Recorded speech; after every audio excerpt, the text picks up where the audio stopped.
Hi, this is Laura the Library Lady, and welcome to today's episode. Girls and boys, can you believe this is week 11? Our schools have been closed in Maryland for 11 weeks, so this is day one of week 11. And I would just like to congratulate all of our seniors who are graduating this year. And I hope all of you had a wonderful Memorial Day when you were able to give honor and support to our veterans and our first responders during COVID-19. Well, this week is going to be our Learn and Read month. Read and learn, just having fun. I don't have a specific theme, but I found another little book I own, and it is so cute. And it's like the book we read last week. It's about a tugboat. Okay, it's called Little Toot.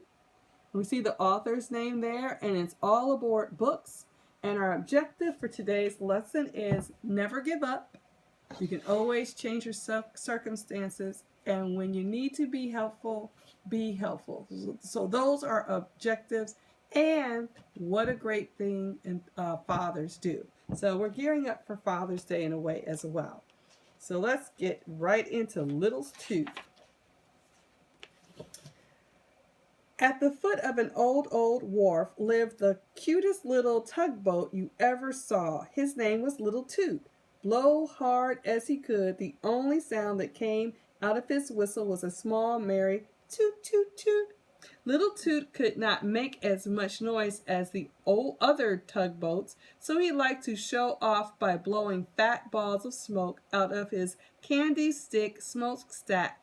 Little Toot felt important then, and the flag at his masthead would dance like the tail of a happy puppy dog. So there's Little Toot. Okay.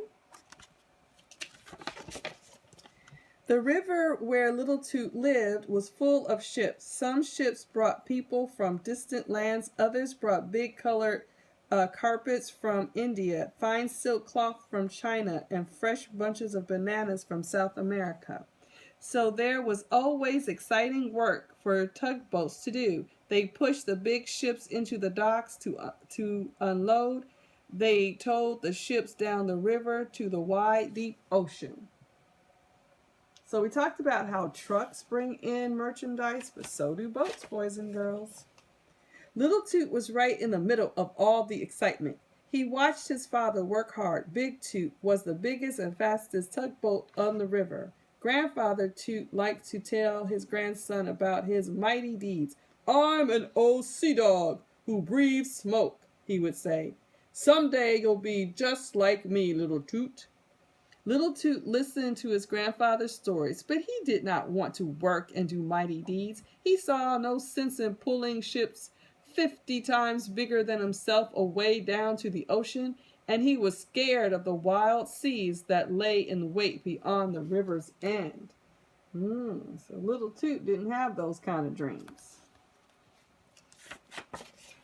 Little Toot had no desire to be tossed around. He liked the calm water of the river instead, where he could always find plenty of fun. Sometimes he played thread the needle around the piers, or he made fancy figure eights. He liked to make bigger and bigger ones. One day, carried away by the joy of it, he made one so big it took up the whole river. See that figure eight, boys and girls? To see his games, what he did in the river? Toot! Toot! Toot! A big tug blew his loud whistle at Little Toot. "Out of the way!" called J.G. McGrady, puffing a big cloud of smoke. "I have work to do. I'm going to pick up a string of coal barges from Hoboken." "Toot! Toot! Toot!" The big tugboat chased Little Toot away. All the other tugboats made fun of Little Toot, calling him a silly tugboat who only knew how to play. Poor Little Toot, he felt ashamed and angry as he sailed away, puffing a trail of smoke balls. The other boats just laughed at him. That wasn't very nice. He was just a little Toot. Little Toot fled to his favorite place to hide by the wharf. He hid, watching the river, and there he just sat and sulked. Soon he saw a great ocean liner, and pulling it were 4 tugboats. His own father, Big Toot, was right up in front. The sight of the brave, bustling tugboats made Little Toot think. Suddenly, a great new idea came to him. I don't want to be a silly tugboat anymore, he thought. I want to be a real tugboat, the best tugboat on the river. Then I'll make my father proud of me. Okay.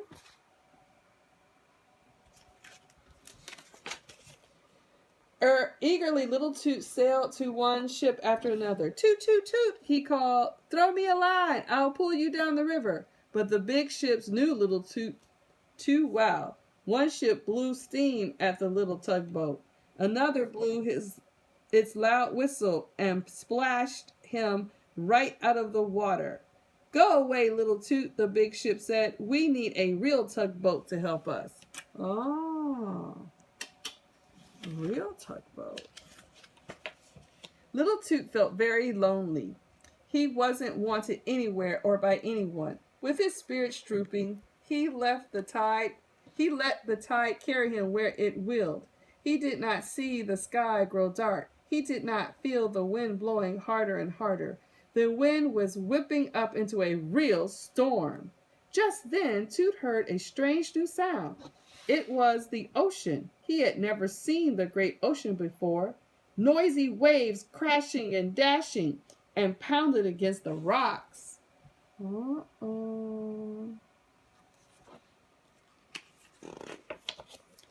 But that wasn't all. Against the black sky climbed a brilliant flaming rocket. It was a ship's danger flare. Little Toot looked hard and saw a big ship jammed between 2 huge rocks. It was an ocean liner his father had towed many times down the river. The ship was in terrible trouble. It was truly a terrible thing to see. Little Toot was so excited he puffed more and more smoke balls. They gave him a wonderful idea. These smoke balls could probably be seen all the way up the river where his father and grandfather were. So he puffed a signal.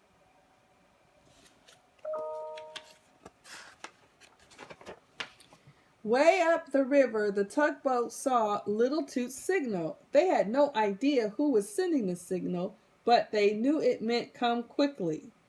Down the river steamed the great fleet, big boats, little boats, fat boats, and skinny boats. Big Toot led them all. So what was the signal, boys and girls? SOS. That is a universal signal for help. SOS. The ocean waves grew bigger and bigger. It was hard for Little Toot to stay afloat. Waves spun him around till he was dizzy. They tossed him higher and higher. It looked as though he'd never get down. Whew, what a storm. At the top of one wave, Little Toot saw the other boats. They could not reach him. Even Grandfather Toot was bellowing. He had never seen such a storm. Little Toot was scared green. Something had to be done. But what could he do now? He only knew how to play and blow those silly smoke balls out of his candy stick smokestack. The fleet of boats fought against the waves, but the waves pushed them back. They were almost ready to give up. Then they heard a merry, familiar call. Toot, toot, toot. It was Little Toot. He was not fighting the waves. He was riding on top of them, bouncing from one wave to the next like a rubber ball. The pounding hurt like anything, but Little Toot kept right on going. Finally, Little Toot reached the great ship. Then the crew threw him a line. Little Toot waited for a long moment. A huge wave swept under the ship, lifting it clear of the rocks. Then Little Toot pulled with all his might, and the ocean liner came free. Wow.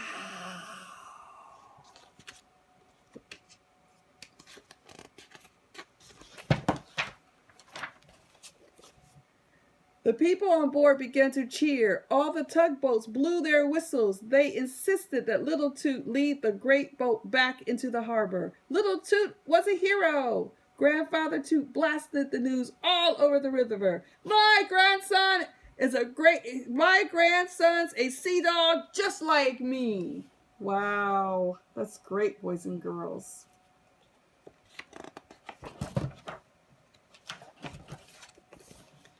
And after that, Little Toot became quite a different fellow. He was a real tugboat now. He towed big loads up and down the river, just like the other boats. No one made fun of him anymore. Oh.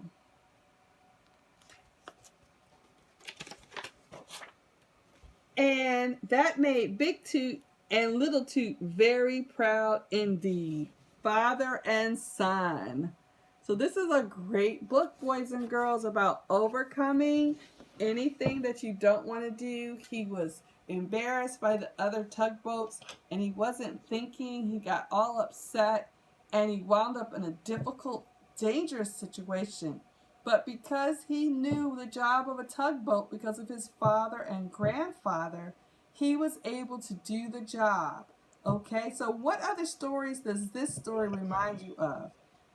Talk to your parents. There's the boy that cried wolf. There's another story. I'll let your parents tell you that one. All right, boys and girls, this is a short week. We only have 4 episodes this week because of the holiday. I will see you tomorrow with another fun book. Take care. Bye, boys and girls.